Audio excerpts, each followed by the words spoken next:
Hello and welcome to the Grumpy Collector Podcast. I'm your host, Troy McHenry, an incurable collector of all things. And on today's episode, we have something very special planned. In front of me, I have an empty tray that holds 30 watches. And surrounding me, I have, as you can see, all my watches, which, spoiler alert, is more than 30. Our goal with our time together is to see which watches make the cut to go in the box in the collection. This is us downsizing the collection. And you get to hear firsthand as I think about this.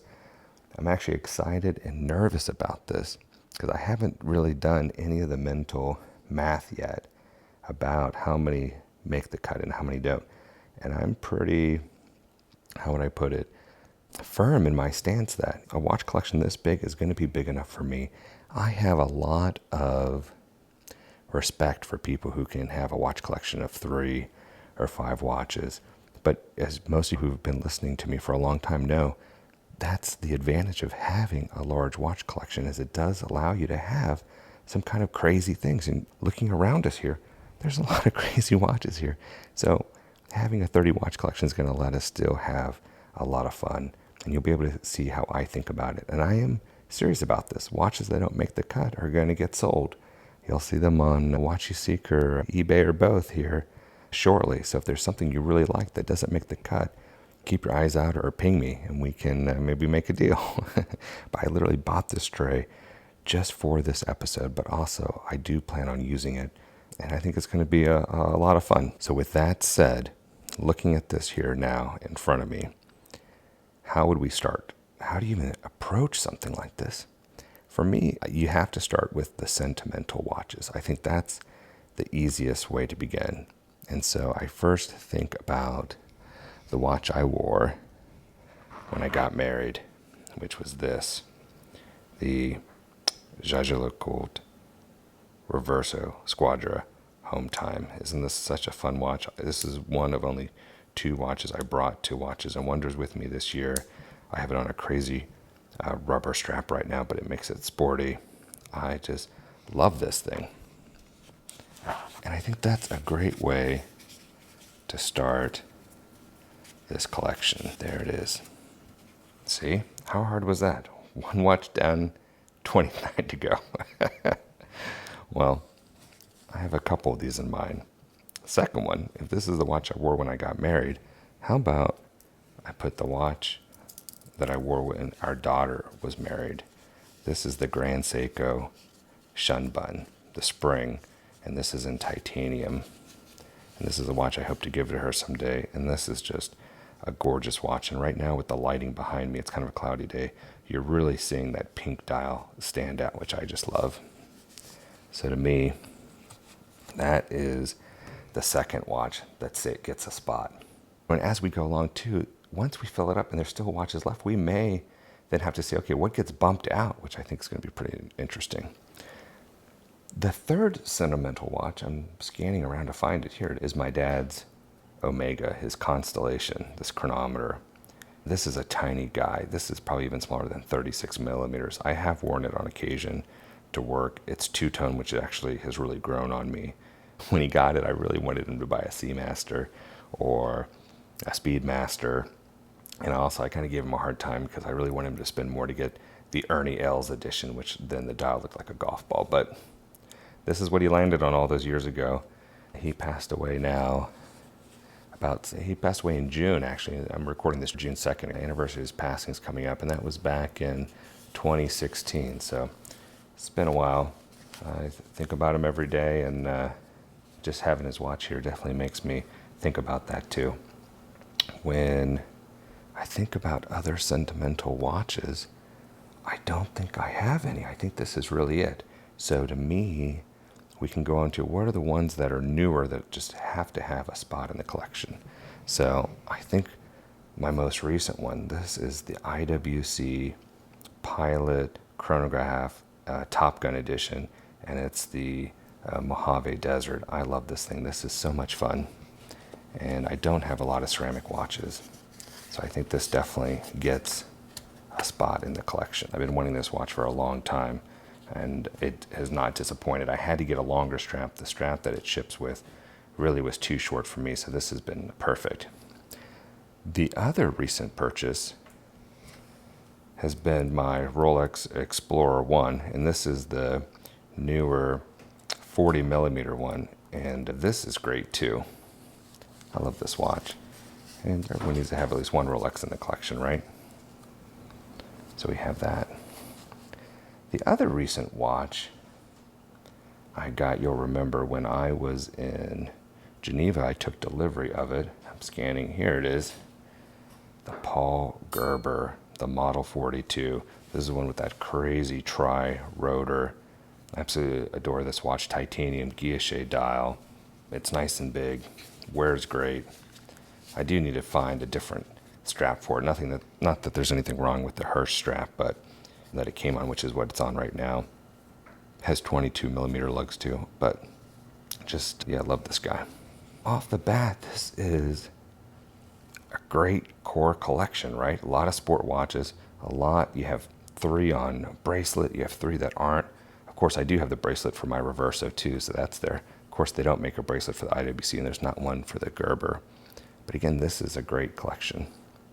Next, I'm seeing out of the corner of my eye, we've got to create a space for the Red Bar Raleigh club watch, the first one that the club has ever done. This was in conjunction with CWC. This is such a cool watch using their Malore case. And notice for the 4, it actually has our Red Bar Raleigh reverse flat R logo, barber pole, red and white striped second hand. And there's an engraving on the back too. And this is the new strap we gave to everyone. It says RBR on the keeper as well. Of course, that has to go in the collection.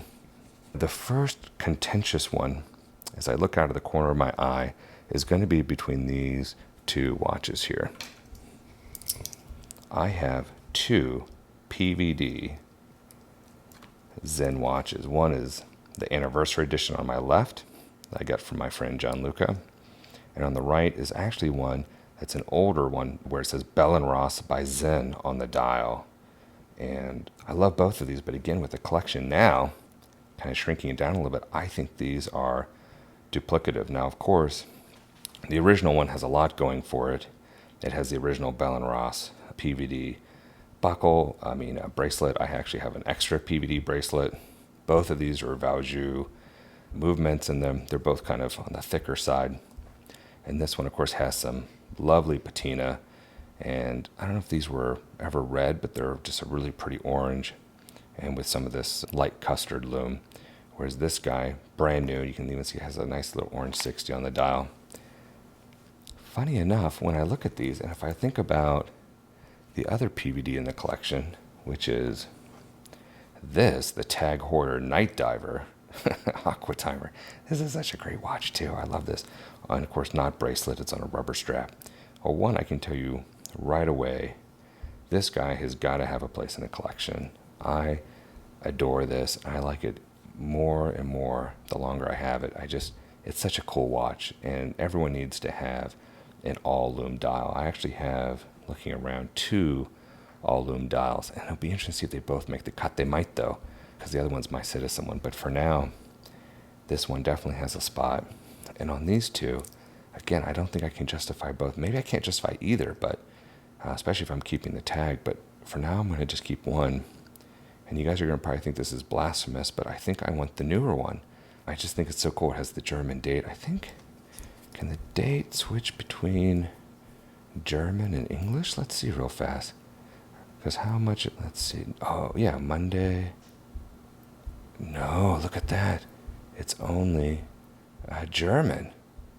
That is very interesting. And you can see now it's really unhappy with me because I was doing it when it was still at 2 a.m. We should know better than to do that with watch movements, but it's okay now. You just have to have some awareness as you're doing this and not force anything. So it's all German. I don't know how I think about that. Whereas this one, let's try this one and see. What's the date window on this one? Let's see. Sunday, Saturday, Friday. Oh, this is just English. Okay. Interesting. What do you think? Which one would you keep? The English one, the Bell & Ross, the more vintage one?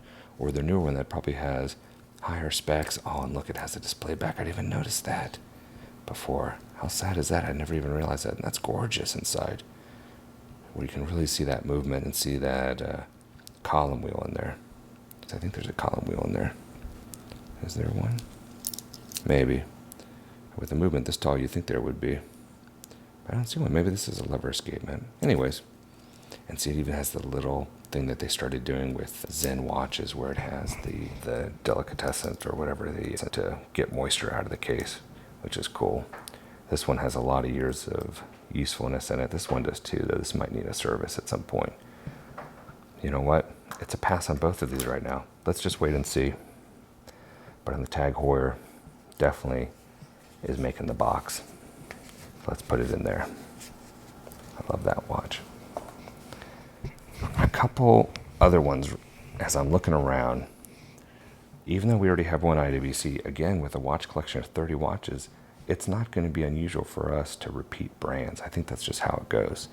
And so as I think about this IWC, I also think about my Aqua Timer by IWC in bronze. This is the Charles Darwin edition. It's a chronograph, which is kind of fun. This is a great pool watch, honestly. I love the patina that the case has. Nice 30 bar rating on it. And the ratcheting bezel is literally, if you can see that, is literally the coolest thing ever. So I think this has to have a place. And you know what I'm going to do for right now? I'm going to put it directly underneath the other IWC, the Top Gun. So we'll keep the two IWCs kind of together here. It goes. Okay. Thinking of other duplicative watches, but maybe aren't. I'm looking at the Grand Seiko, and my mind immediately goes to this Whirlpool dial Grand Seiko. Brown dial, white date wheel, but it's just something about it I just love. I nicknamed this my coffee watch, and it's actually quite a bit larger and in steel. I don't think it's duplicative. It does have kind of a similar handset, but honestly, outside of that, I don't see anything similar. And I love this watch, so I think it has to go in. At least for now. We'll see. How great does that look? Let's think about what are the watches that I wear the most day to day, and let's put those in here. There's only a couple I see that really come to mind as I'm kind of scanning here. I'm like, oh, I wear that watch all the time. One is this guy right here, the Tudor Pelagos FXD. I put this on a ton of different NATO straps. It has those fixed lugs. I wear this all the time. This really has become my beach watch. And I don't see any other Tudors here.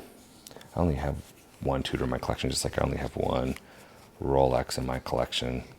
So you know what, I'm going to put it directly below the Explorer one, and I think they're kind of a nice, honestly, that would make a really sweet two-watch collection, right? A Tudor FXD and a Rolex Explorer. You have a black dial, you have a blue dial. We'll put it right there. Again, I think that looks great. And look at this, all of a sudden, before you know it, we've already filled in out of the 30. There's 11 in here. And you can kind of see, I'm trying to start at the beginning in the center and kind of span out a little bit. I think now's also a good time. Well, we're still thinking about watches I wear all the time, because I think that is appropriate. And so another one I wear all the time is this Zenith Chronomaster Sport black dial. This was not even a watch on my radar. And then when I saw it in person, I mean, the movement's insane. The case is insane. The dial's insane. The ceramic bezel, great size. It actually is more of a strap monster than I even anticipated. This really is a core part of my collection. I'm going to put it underneath the JLC because I wear this thing all the time to work when I'm just going out and I just kind of want to dress up a little bit. It's great. And if you change the strap to something sportier, you certainly could just wear this with like t-shirt and jeans. I haven't, but you know, it's definitely an option. And I really want to get the bracelet for it. I haven't yet, but that's on my radar. The other watch I wear a lot that I'm thinking needs to have a spot is you got to have at least one Seiko in here. Now, I know I have two Grand Seikos, but I'm really thinking about fun ones. And the only Seiko I have around this table is this. This is the reissue. This is the SLA. What model is this? Like 019, I think, a 021 Willard edition that they came out with. The Zratsu polishing. It doesn't even have pro specs on the dial. This is a unbelievable watch. And it kept the retro proportions, which on paper you think is a good idea, but in practice, the strap is 19 millimeters, and I've never been crazy about that. I really would prefer the strap to be a little bit wider, like 20, 21, 22 even. This is 43 millimeters across. It needs a broader strap, but for now, it's going to get a spot too. And I'm trying to think about where actually to slot this. For now, I think I'm actually going to put it underneath the Tag Heuer. Yeah, we've got it right there. Because I'm looking at this, my dad's Omega Constellation, I think it's probably worthwhile to put in the other Omega that I have, which is my Speedmaster. Right now, I'm wearing it on a Pulsations dial. I have the original bracelet. I have a couple Formex bracelets for it. Right now, it's just on a little calf skin. Again, I love chronographs so much, and you can see I've already put out how many chronographs are here? 4, right? There's the Speedmaster, the Zenith, the IW, and both IWCs are chronographs. I literally have not realized that until this exact second.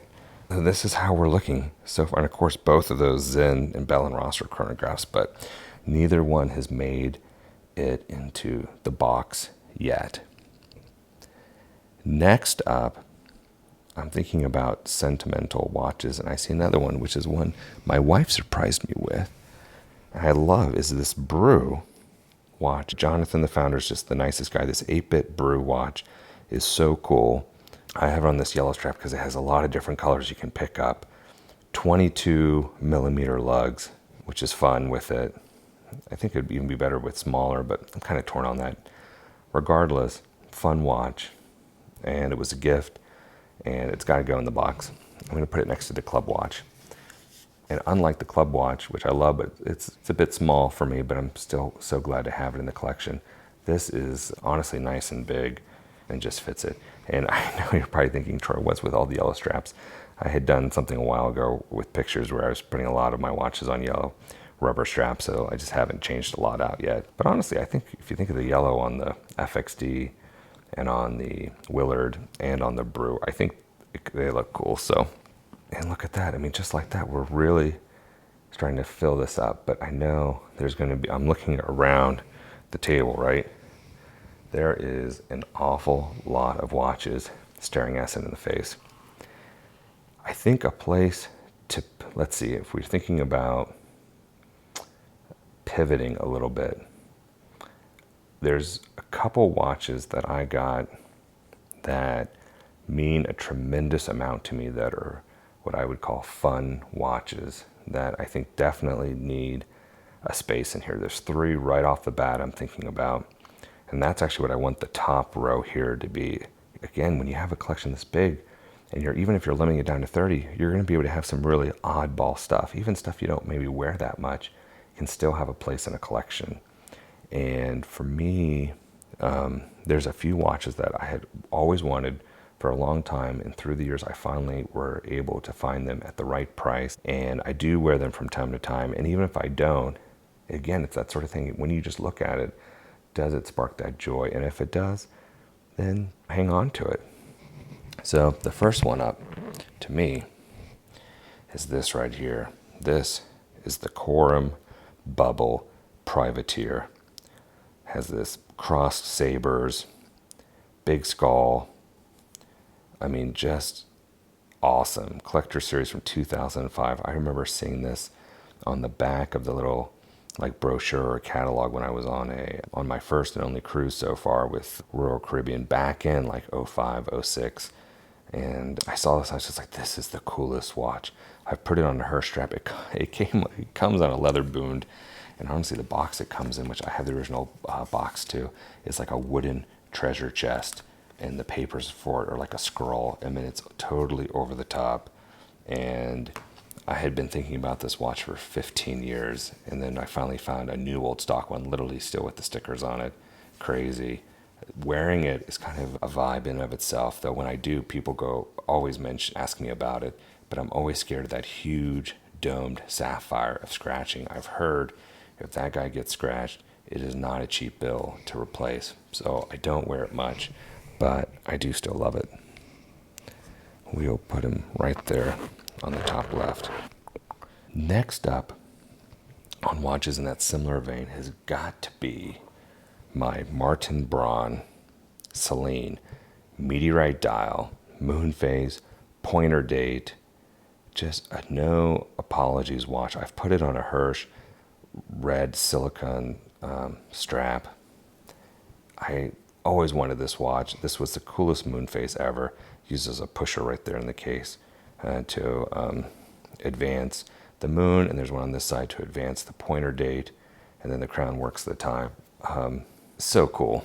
It's even not a watch I wear that much. And after I did an episode where I interviewed Martin Braun, he's just the nicest guy too. And yeah, this has to have a place in the collection. The third fun watch has got to be this Reservoir Popeye.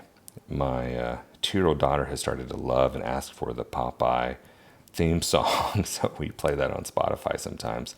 And I met Reservoir when I was at Watches and Wonders. They were at the Beau Rivage Hotel, and it was so great meeting them. And literally, look at this, and I just love the retrograde minutes. I love the jump hour. It's titanium. I got this when we were in St. Martin. A titanium case, and only 200 of these were made. This is number 193 or 95. And honestly, too, and this was, of course, in partnership with Label Noir, the box this comes in is the coolest thing ever. I'll have to show a picture of that. It's, as much as I love the treasure chest box that the Quorum comes in, the box that this Popeye watch comes in is even better. I mean, it could be like a humidor or something. It has all the Popeye characters on it. What a fun watch. That absolutely needs a spot. We are filling up quickly. Thinking about other watches I wear or have sentimental meaning. One that definitely comes up for me is this Anordane. Obviously, they have a long wait. I ordered it direct from them. The back, I don't think you can really tell in the video, has an engraving of my neighborhood. And I still have the plan at some point to put a little gemstone or something where our house is that we built. I really do like this watch. I still consider this kind of in the fun category. There's no lume. It's that Japanese oxblood red color. This is the biggest size they make. I really wanted a Fume dial, but Anordane doesn't make one this size. They haven't been able to figure out how to make one consistently, so I had to settle for this all red one. But honestly, I really do love it. I got this gray strap that really picks up the gray and the numerals. It really is a great watch. I think it deserves a spot. Looking around, I see a few other watches that I think need to go in the box, and then it's really going to be crunch time.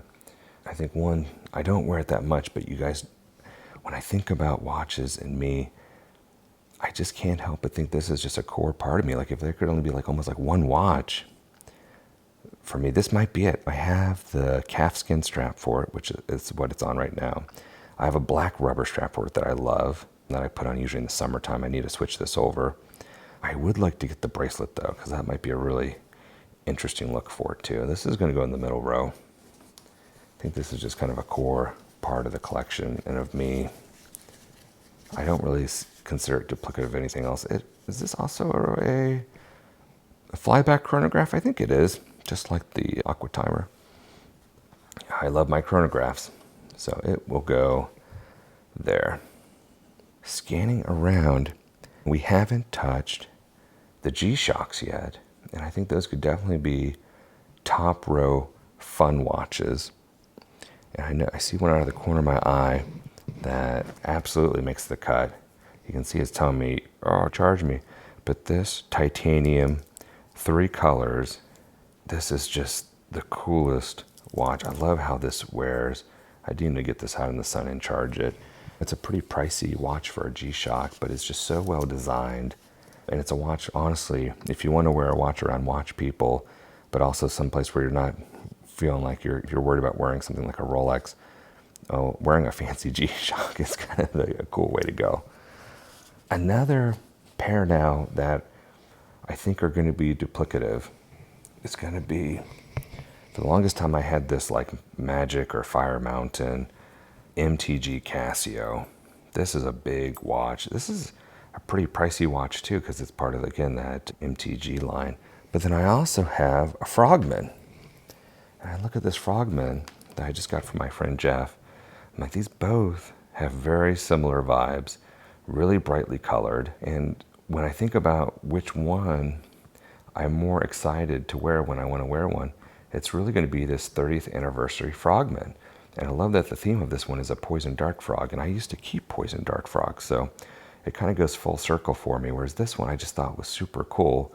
And the way it has this like almost like laminated, layered bezel, and each one's kind of unique. Incredibly cool watch.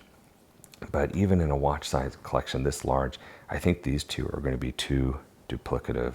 So I think this one is going to be the first one that's going to get cut, even though this is an amazing watch. So we're going to put it over to the side there. And we're going to put the Frogman in this top row. Now, what might be surprising is I think we also need to account for some beater watches, so to speak.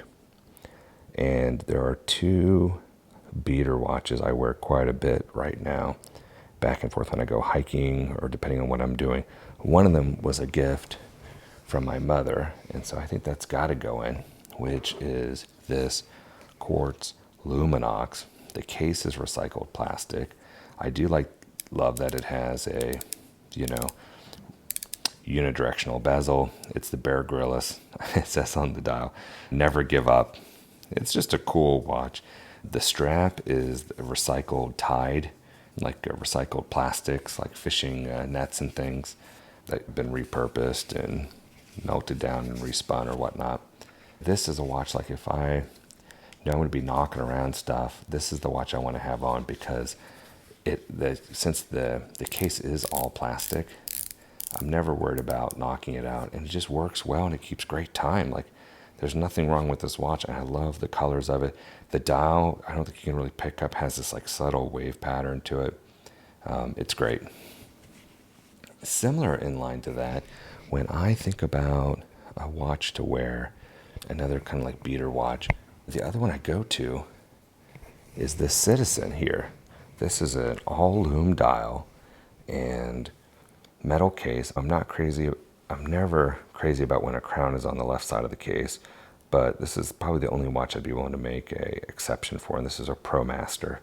And again, you could think, is it a little too duplicative with the Tag Heuer Night Diver, but I don't think they are. The case isn't PVD, and this one really I'll take when I go hiking, and it can be kind of a torch at night. I think it takes up a spot in the case. I'm not gonna lie. We only have 6 spots left, and watches I'm seeing, we're gonna remove this one already. And I think about how many other watches do we have? We have 1, 2, 3, 4, 5, 6, 7, 8, 9, 10, 11, 12, 13, 14, 15, 16, 17, 18, 19, 20, 21, 22, 23, 24, 25, 26, 27, 28, 29, 30, 31, 32. 32 watches are outside the box, and there are 6 spots left. Let that sink in. Wow. A couple we can definitely filter out pretty quickly just by looking around here. One, this Swatch Ghost watch. It is so loud ticking. The strap has yellowed a little bit. I'm just not a huge fan of this watch anymore. It's going out. we'll put it next to the Casio there. Another one, I have this old Hamilton. I'm not crazy about vintage watches. This is a Thin-O-Matic. It is, I think, automatic winding though. Maybe, yeah, I think so, because of the Matic. Even says Hamilton there in the case. It's too small for me. If you like vintage watches, hit me up for this one. I do like that it just says 12 and 6 are the only numbers on the dial, but it's going out. Also, I've been using this Tracer watch for years. Quartz, I just replaced the battery in it, all black. But I took this once backpacking in Virginia, and it got so cold that the movement actually stopped. And then I woke up and it wasn't ticking. I was like, oh, what's happened? And then as it warmed up, it started ticking again. Of course, it's cool. It's by Tracer, sterile dial, no name on it. It just says H3 because it has the tritium tubes for the indices, for the pip on the bezel and on the hands, and has a little radioactive symbol. It is a very cool watch. But honestly, when I think about if I'm going backpacking or something, I'm probably going to wear the Luminox or that Lume Dial Citizen. So this one's going to go to, I'm going to keep the strap on this. This is actually a post-style strap that was made for me, and the material is actually from a Boy Scout canvas backpack that my dad had. And I had him make a few different straps for me. It originally came on, I think, a black NATO strap. And it does look kind of cool when it's all stealthy like that. And this is one you can definitely beat up, and it works fantastically, honestly. But again, it's just, you got to cut back a little bit somehow. So it's going to be out. A couple other watches we can definitely thin out as we kind of go through here. And we really do have a lot that I think we can thin out quickly. First, I have a few more of my dad's old watches, like this Citizen. How cool is this? The color scheme, though, is a little bit too Captain America for me, if you know what I mean. Super cool. I love these stretch bracelets. It's a chronograph. It's quartz. It's rated down to, I think, 100 meters, though. But it's just not my vibe, so it's going to go. One that's definitely going to go. I don't have anything all silver, but this Seiko, rated down chronograph, rated down to 50 meters. This is kind of a cool watch, though. It's so sterile because it's just silver and steel bezel, no color at all. I don't think you can see, I don't think it's focusing, but the hands on this are really cool. I mean, the indices, the numbers and stuff, and they're loomed. It's a bit small for me, though, and I'm not crazy that it's an integrated bracelet, so you can't really do you can't do any strap game with it. So this one's on the out, too. Another one I know is kind of on the out. I bought this Todd Snyder edition Timex from my friend Nathan. I always thought this was a cool watch. It came on this beautiful gray NATO strap. It's actually a nice big size, roulette colored dial, no date, and I've never worn it. I just haven't had a chance to, but it is a lot of fun, very visual. I think this one definitely isn't going to make the cut, and I think this one just needs to go to one of my boys. I think they might appreciate it more, maybe my son Jack. So I don't think I'm going to sell this one, but I'm not going to keep it either. I think this one's going to be given away. Another one I see that is on the chopping block is this Swiss Army, Swiss Victorinox watch. This, again, was my father's. It's two-tone. It's hazy, though, for some reason. When I look at the dial, it always looks hazy. I don't know if it lost the AR coating or it kind of got fogged up a little bit. But it says Swiss Army there in gold, kind of on the clasp of the bracelet. That's kind of cool, actually. I do like the color scheme. But, I already have a red watch with the Anordain. And, again, we got to keep cutting. We only got 6 spots left, so this one doesn't make the cut either. As we think about sport watches, I wear this watch so much, actually. And I wore this when I went out to Utah last year. I just put a different strap on it. This is a Mudmaster G-Shock. And I've had this for so long. I think this has to stay in the collection. And I kind of like the idea that I have a classic square G-Shock with the titanium, a Frogmaster, and now a Mudmaster. So you know what? For right now, provisionally, we're going to put this in. Also, I pulled out and I put here, you guys are going to hate me and think I'm cheating about this, but I have my Apple Watch, and this is of course an Ultra 2 titanium. I do use this quite a bit.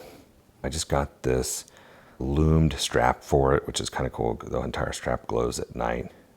I don't really I don't really count this as a watch. I count this more as a computer, but I do wear this when I work out and whatnot.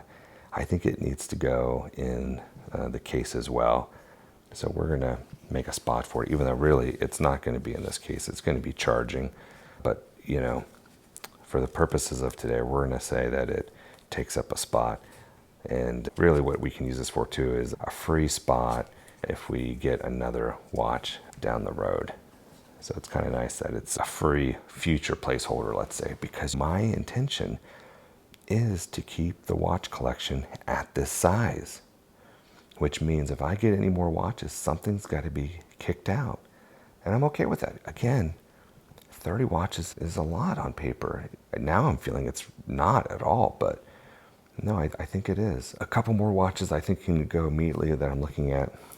I just never bonded with this Dial Artist Tissot splatter dial by L watches. It's so cool though. I have two custom like the lug straps for it, a rubber one and a really pretty calfskin one.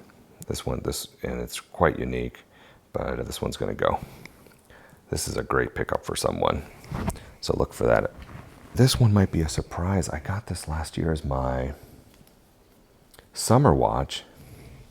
This was the Citizen Echo Drive. This originally I think was like a Hong Kong edition, blue dial, yellow strap. I've owned a couple Echozillas over the time. This one though is steel. It's not titanium, so it's quite a heavy watch.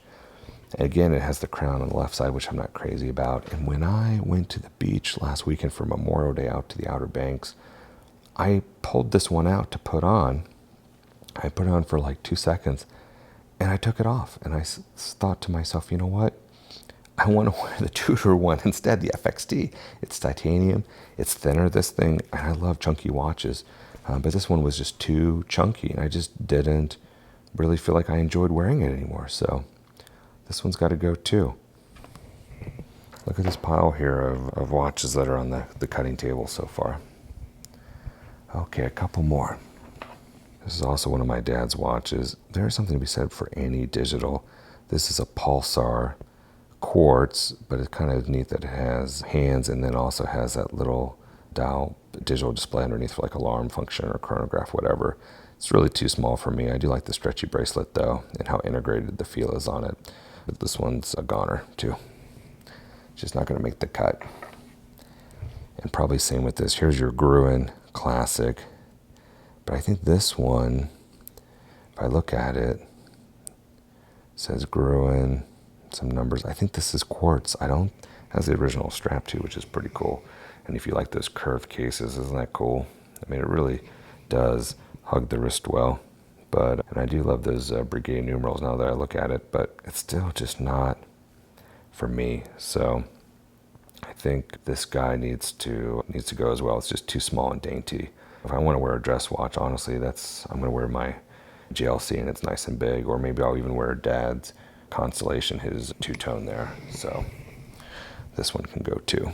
Okay, here's two more that can certainly go. We have this Momentum Tide watch. I love a good Tide complication. I used to have the Zen with the Tide complication. This is a quartz movement. Titanium case though. Strap still smells like vanilla. I do like that it has a really large high tide and low tide complication. Also has a moon phase complication, which is cool. So you can kind of see the super tides and low tides. You can see when the tide's rising and falling. Keeps great time. Also has a date. Good lume on it. But again, I just don't think it's going to fit the criteria here. And at some point, I do want to get a nice white dial, and I love a nice dark white dial, and this one certainly has that. But I think this one needs to go too. I've enjoyed my time with it, though. It's a really rare quartz movement, actually, to have a tide complication with it. So this is another one, and I have the original box, everything. Momentum's a Canadian brand, and because it is titanium buckle, too, I might add, it wears awesome. The rubber's a little stiff for my taste, but obviously you could put anything on it. So this one's on the cutting floor as well. Okay. Here we have my Mr. Jones. This is a fun watch with the kraken and the hour and minute hands are tentacles holding a diver. Isn't that cool? It's a little small for me though. And so I never wear this. And I've had a hard time actually trying to change the battery on it as well. So this is going to be a fun watch for someone though. This would make a great summer watch. And honestly, put it on a different strap. This is, of course, the original strap, a black with blue stitching. But if you pulled up one of these bright colors, of course, my mind goes to a yellow strap. But anyways, do any of that, and this thing would be so great for summertime. But again, we can only have so many, so it's getting cut. I'm going to start putting some watches over here just so we can really see what we're left with. Okay, another one I think we can cut without too much hassle is this all red G-Shock. And of course this is the Casio, but it is a cool all red watch. Great intro watch for someone. And this is a watch that really does look awesome. Wear this in the summertime with shorts and a t-shirt and it just stands out and looks really put together. I really do like how it's just red on red. It stands out nicely. But again, we're down to 4 spots, okay? So, I just haven't been wearing it. And if I'm not wearing it, then it just doesn't make sense for it to stick around. So that's on the discard pile here. Here, I'm going to put all these watches here in front of us so we can really see what we're dealing with. Okay, and then we have, this was my dad's. This is kind of a fun watch though, right? This was his Loris quartz Mickey Mouse watch. Me and my brother always thought growing up that my mom and dad had matching Mickey Mouse Rolex watches, only to find out later, no, they weren't Rolex, even though they have very much of a Rolex feel with the fluted bezel. It kind of looks like a presidential bracelet. But no, it's just Loris quartz watches. It's actually a decent size. It's probably 36 millimeters, I would say, somewhere between 36 and 38. But I just don't see myself wearing it. And I already have one watch from Dad here in the box, so I think this one gets put on the chopping block as well. And then I still have my friend Shane's watch. This brand he started was called Isotope. I mean, this is a really great watch, and it is rated down to like 2,000 feet. Has this beautiful green dial, sandwich dial, I might add, with lume kind of underneath. Nice big bezel. This is based on a vintage Bulova design. It's a heavy watch, great for summertime. I just haven't been wearing it much. Came with a really nice watch roll and custom brown leather strap. This is the original bracelet that it's on right now. But just because I haven't worn it so much, I have so many other dive watches here. I do like, to me, if I'm getting ready to go out and picking a dive watch, I'm probably picking either the Seiko Willard or the Tudor or the Tag Heuer Aqua Racer or the Citizen. And so I don't wear it that much, but it's a lovely watch. And if you really want a unique micro brand, here you go. This one's on the cut pile as well. It's a fun watch. Quartz. It's the Red Bull Edition Formula One. I have the original bracelet, and then I've put on it the Tag Heuer red strap for it. I'm actually going to the Formula One race in Montreal next weekend, and I plan to wear this watch. So, of course, this watch has to stay and be part of the collection. And I think for right now, we'll put it over here on the right next to the Willard and whatnot. So that definitely took up a spot. And I feel good about taking up a spot. I don't mind having 2 Tag Heuers in the collection. Matter of fact, I'm going to put it right there so it's underneath the Night Diver. Kind of spreads out the yellow too. So when I look at this though, now we have 3 spots left.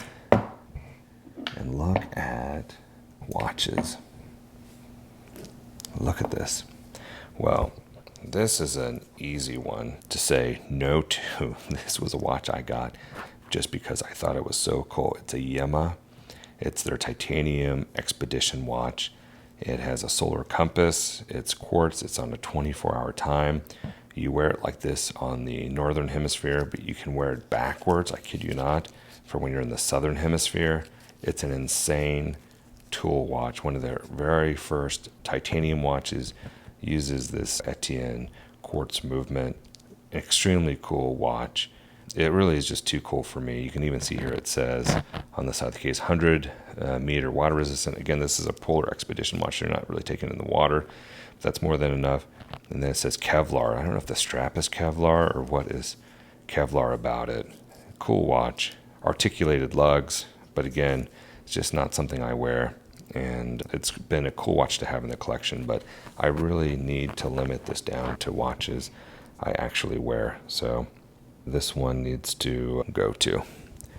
Okay, as I look at the watches ahead of me, again, 3 spots open, and you can see we have 1, 2, 3, 4, 5, 6, 7, 8, 9, 10, 11, 12, 13 watches. We've got to cut 10 more watches from here, and that is not going to be easy.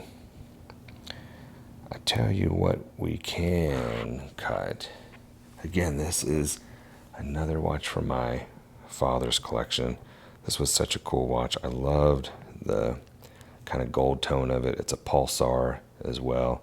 Again, has the analog kind of display, but then also had a digital display underneath. It's just a cool watch, and it's a cool color scheme, but I just don't see myself actually ever wearing this watch. And the color scheme is so similar to my IWC. If I'm going to wear a watch in that color scheme, I'm going to wear the Aqua Timer in bronze. That's just me for right now. And I have been wanting a watch in this color scheme, but really the watch I would want to have, it will sound weird, would be like the yellow gold or rose gold Yacht Master on Oyster Flex. That to me would be the ideal watch to have in that color scheme, and so this one needs to go too. Man, this is tough. If we look to see what else we have, we don't have any green dials right now, so I feel like we got to put a green dial in the collection. And that's where this is really going to get tough, because we have 2 green dials here staring at us. We have the Laurier, right? Hydra, GMT. Notice too, there's no GMTs here. I'm not a big fan of GMTs, but I loved this watch. I thought this was cool. It has that acrylic crystal that's kind of domed. I got engraved the back that just says I go deep, which is awesome for a dive watch, right? Because they offer free engraving. So of course, I was like, I got to take them up on that. But then I also think about, I have this Formex, and really my beef with both of these is I love the Formex, but it's 39 millimeters. I really want this in the larger size with the malachite dial. This is a malachite dial, by the way, which is so cool, but I need this in a larger size. And yeah, and so I've been wearing it some. I do like it a lot, but I think, and this one has the coolest lume. It really does. But again, I'm not a big GMT fan. And with the silver hands, as you can see, sometimes they kind of, I don't know, they kind of fade away a little bit to me when I'm reading the time on this. I think this one has to go, even though this is the best. And this was like the largest size that Laurier has done, which was great, in my opinion. But I do think it goes. So let's put that over there. And then we have the Formex. I really do like this watch.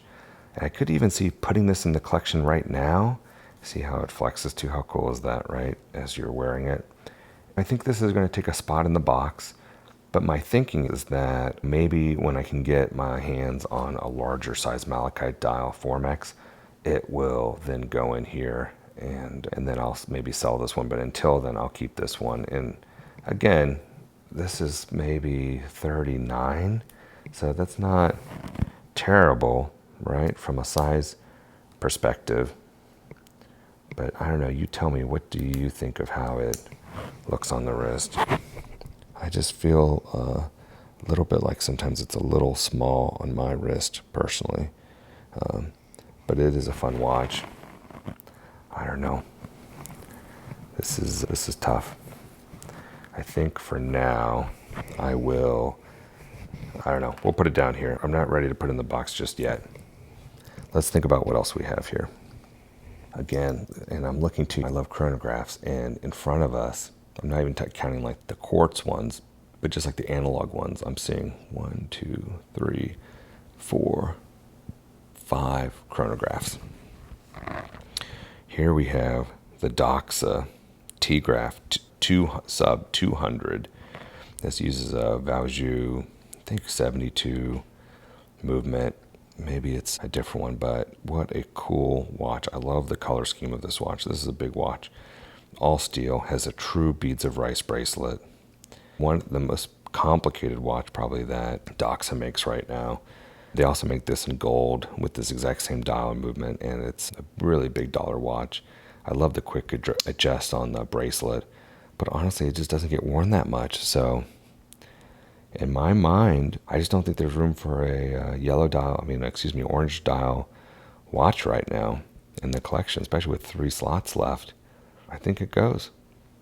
This is maybe the nicest watch to get the cut in the collection right now.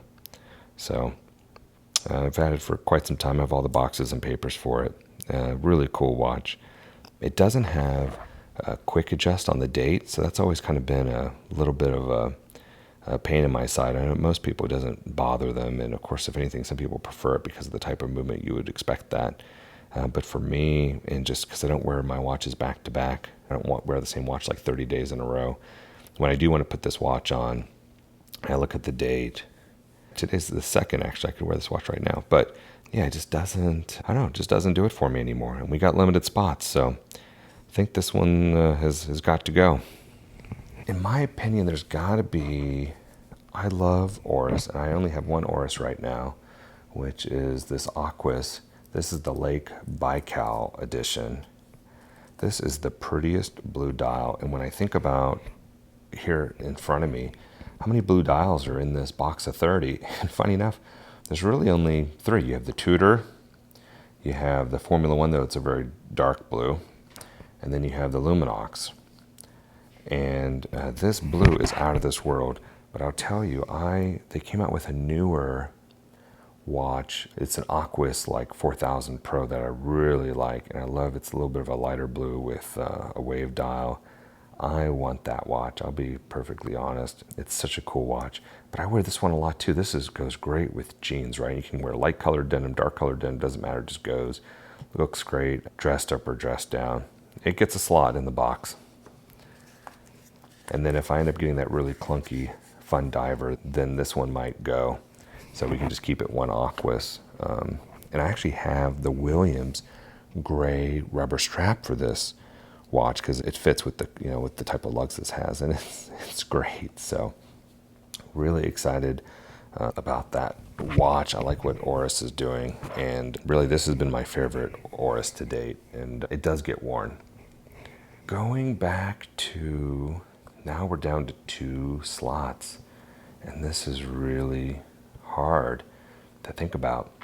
There's a couple fun watches in here. We have the Blancpain swatch. This is all black. This is kind of a fun watch. And then I also have a moon swatch, and this is the gray. I've put a navy blue strap on it. It has some nice orange. This is the Jupiter, and then this is like the Black Seas or whatever. And I've put a rubber strap on this. These are both great watches, but you know what I'm not crazy about is the acrylic crystal on these.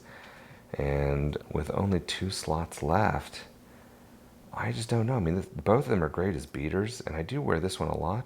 But now that I have the Mojave, do I need 2 kind of tan colored cases? And I'm just not sure if I do. And then with this one, if I need an all black diver, I have the Tag Heuer. And so maybe this is a little too duplicative with that. I don't know. This is, again, a tough call. I got this one in Geneva, so it's not that old. But I don't know. If I wanted 50 pounds, I think I'd want to save up for the real one, even though this works great. I have this on an FKM rubber strap, and with black hardware, and this wears amazing, to be perfectly honest. So, but we only have 2 spots left, so this is hard. This is very hard. And then when I think about black cases, again, we haven't talked about this. This is the Wu-Tang Clan watch. This is a fun watch. It's so cool when you light it up here. Let's see. It lights up and says Wu-Tang, which is kind of cool too on it. So, but again, do I need another G-Shock? Now this one obviously has a slightly different vibe than the other, 1, 2, 3 we've put in here. And I love this as cash rules everything around me, but the black and yellow just isn't a color scheme I wear a lot. I think this one has to go. This watch is one I just got recently to wear when I'm really doing some outdoorsy things, and also to be as a potential hiking watch. And I really do like this watch. And see, it has the little light there too. I think I'm going to keep this watch, but here's the thing, and I'm going to make an exception on this. This won't be in the watch box, but I'm not even going to keep it here at the house. This watch will be just with my range bag and stuff. So then if I need to put a watch on or something, that's when I'm going to wear this guy. This is really a tool watch.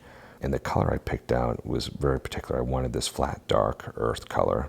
So hope you guys will give me a break on this. But again, it's not going to be a watch I wear daily. This literally is going to be this would just be in the range bag. So with some of my other tools and whatnot. So it's going to get put off to the side, and it's going to have a very dedicated and focused life in the future. Okay, and then we think about this watch. What a beautiful blue dial, right? This is a Citizen Pro Pilot, looks kind of like the Night Diver. This is radio controlled. However, this was made for the EU market. It's titanium. It's solar powered with the Eco Drive. Gorgeous color. Honestly, this is actually a little bit of a strap monster too, because it has normal lugs. You can put other things on it, but the titanium bracelet works great. And this is my bro watch. Me and a couple other watch collectors, probably over 10 years ago now, all decided to go, and we each get a different type of Citizen, like a Nighthawk watch. And this was kind of the one I decided to pick. I bought it from a retailer in Italy. The funny thing is it's radio controlled, and it looks for the signal to set itself to every like 2 a.m. every day. But it's not geared to sync up with the signal from Fort Collins, Colorado, which is what all the radio controlled watches in the US look for. No, it's looking for the radio signal from Germany. It never finds it. But I have such good memories with those guys. Is it duplicative with the Oris? Absolutely. But I feel like it's got to have a spot here in the collection. So I'm going to give it a spot here. And again, I'm still thinking this might be a placeholder if I get that other larger dive watch at some point from Oris. And then this one, because it is my kind of watch bro watch, I think it definitely needs to stay.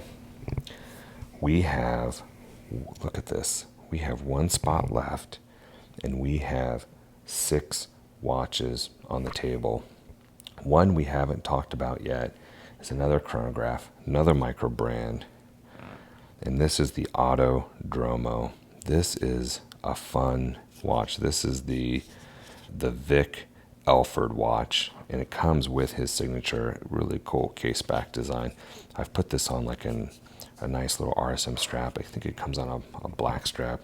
Of course, it's Mecha Quartz, which actually is the exact same type of movement that's in the Brew, if I'm not mistaken, but it's no date. This is a watch too. When you wear it, man, you just get so many compliments on it with that pale blue, and then you have the red going around. Of course, it's a Panda dial chronograph. It's a light. It's just a nice knock-around watch. So I really do like that. And then we still have these guys, right? We still have the Bell & Ross, and then we also have this one. And you know, what I'm thinking to myself is, honestly, as cool as this watch is, because I have the Black Night Diver, I don't think I need a chronograph. And I don't think I need a bracelet either. That black one's more than enough for me. And so, yeah, it's kind of crazy. Is that the only PVD watch in the box? Well, I mean, this has like a dark gunmetal PVD, and of course this is coated to the G-Shock. But yeah, this is the only black case. That's kind of interesting. Whereas here we have three, so I mean, there's still a spot for one if we want another bracelet watch. That's what we got to think about. Or we want to have a green dial at some point. Do we put the Formex in as a placeholder?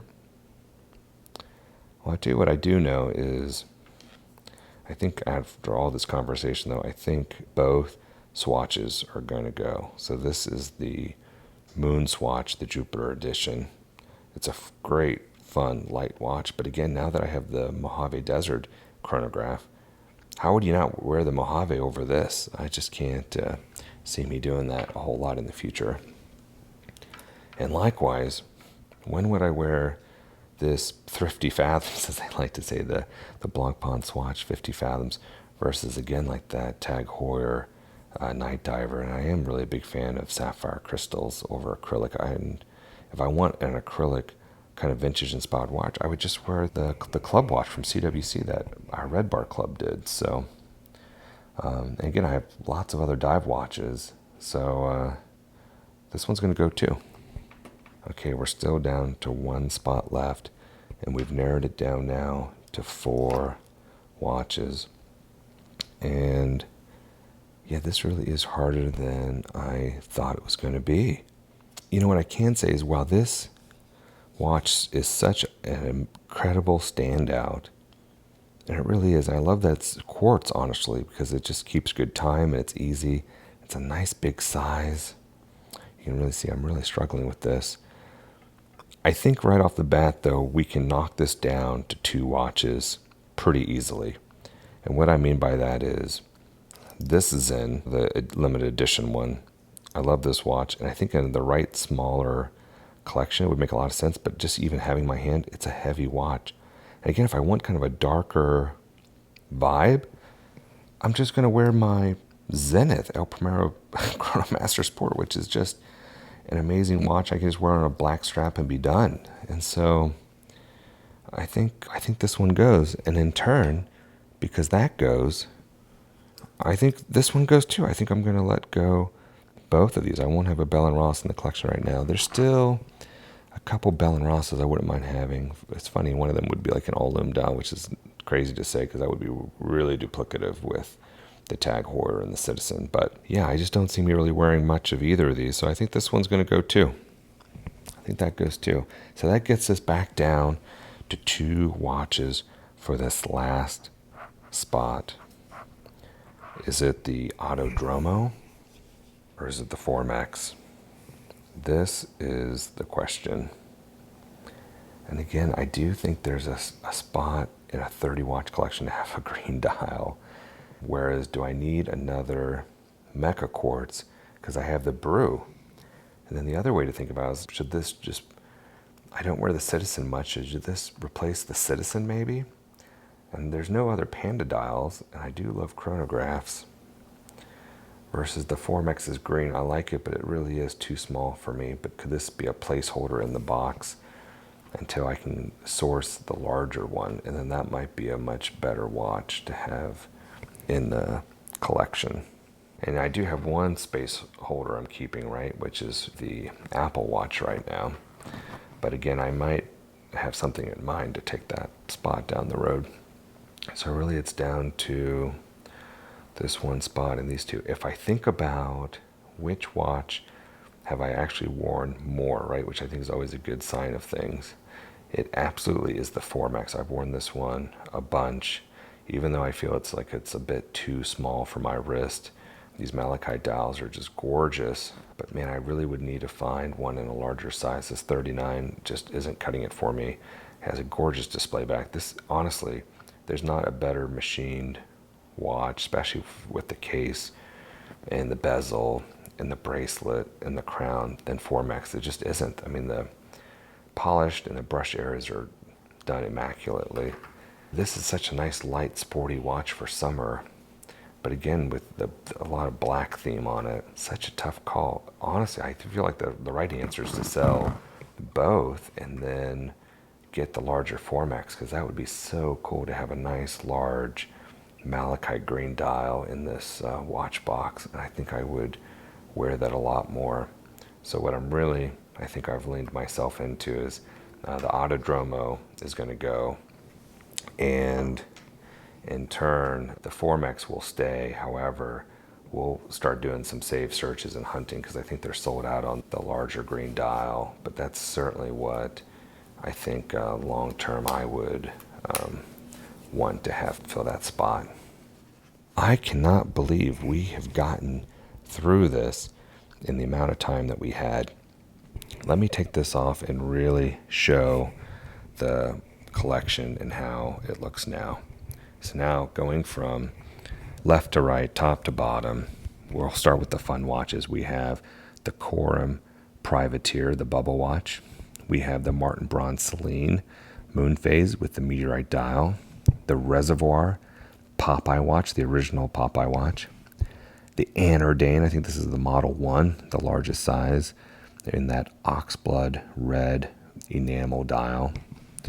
We have the G-Shock titanium tricolor. It's the I forget, it's called like Mecha something B. We have the Anniversary Frogman that has this poison dart frog aesthetic to it. The Luminox Bear Grylls watch with the recycled plastic case and strap. We have one of the, I don't want to say OG Mudmasters, but one I've had for a long time and really have worn everywhere, Mudmaster G-Shocks. A Citizen automatic diver's watch with all lume dial. We have an Apple Watch, the Titanium Ultra 2. And then in the middle row, we have the Brew 8-bit Matic watch. We have CWC's Red Bar Raleigh Edition Club watch. The Paul Gerber Model 42 in titanium. The IWC 42 millimeter Top Gun Edition Pilot's Chronograph, the Mojave Desert. The Jaeger-LeCoultre Reverso Squadra Home Time. Grand Seiko Titanium Pink Shunbun Dial Spring Drive. Omega Constellation, this is the two-tone with the Roman numerals on the bezel. We have the newest Rolex Explorer 1 in the 40 millimeter. We have a Tag Heuer Aqua Racer Night Diver with the lume dial. We have a Glashütte Original Panorama Chronograph Date. I love that with the Fume dial. It was a limited edition. And then the last 10, the Oris Aquis Lake Baikal Edition. Love that watch. Citizen Echo Drive ProMaster, my bro watch. Love you guys so much. It's got to stay. Shout out to Max and Dan and Gary and Bakari and Josh. We have the Formex Essence 39 with malachite dial. Definitely needs to be the 43 instead though, or 42 or 41. We need to work on that. The IWC Aquatimer Darwin Edition in bronze. A Zenith El Primero Chronomaster Sport, the black dial.